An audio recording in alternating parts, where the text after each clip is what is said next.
తెలుగు సినీ రంగానికి ప్రతిష్టాత్మకంగా భావించే నంది అవార్డులపై మెగాస్టార్ చిరంజీవి చేసిన వ్యాఖ్యలు ప్రస్తుతం చర్చనీయాంశంగా మారాయి.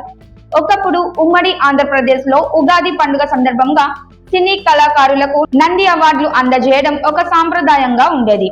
1964లో ఆంధ్రప్రదేశ్ ప్రభుత్వం ఈ అవార్డులను ప్రారంభించగా తొలి ఉత్తమ చిత్రంగా డాక్టర్ చక్రవర్తి నిలిచింది.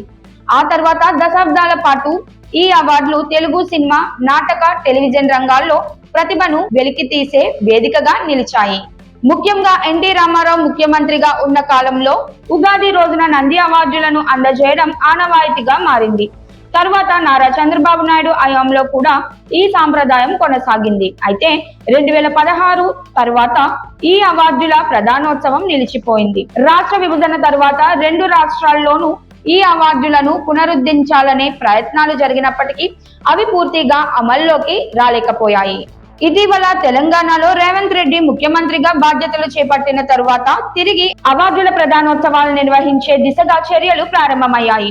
ఈ నేపథ్యంలో జరిగిన ఒక కార్యక్రమంలో ఎన్టీఆర్ జాతీయ పురస్కారం అందుకున్న చిరంజీవి వేదికపై కీలక వ్యాఖ్యలు చేశారు.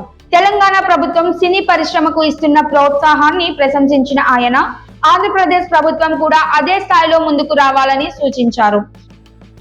మన పక్క రాష్ట్రం అయినటువంటి మన మరో తెలుగు రాష్ట్రం ఈ కళాకారుల పట్ల, ఈ సినిమాల పట్ల వాళ్ళని ఉత్సాహపరిచే దాని విధానంలో కొంచెం వెనకంజ వేసే ఉందనుకున్నారు. కాబట్టి సినిమా వాళ్ళకి అతి దగ్గరగా ఉన్నటువంటి ముఖ్యమంత్రి గారు నారా చంద్రబాబు నాయుడు గారు, ఆయన కూడా దీన్ని ఇన్స్పిరేషన్ గా తీసుకుని మరింత ప్రోత్సహిస్తే కనుక మీరు ఇచ్చే ఉత్సాహంతో ఎంతో మంది యంగ్స్టర్స్ ఈ రోజున మరిన్ని సినిమాలు చేస్తారు. సినీ రంగం ద్వారా ఉపాధి అవకాశాలు పెరుగుతాయని, జీడీపీ అభివృద్ధికి కూడా ఇది దోహదపడుతోందని పేర్కొన్నారు.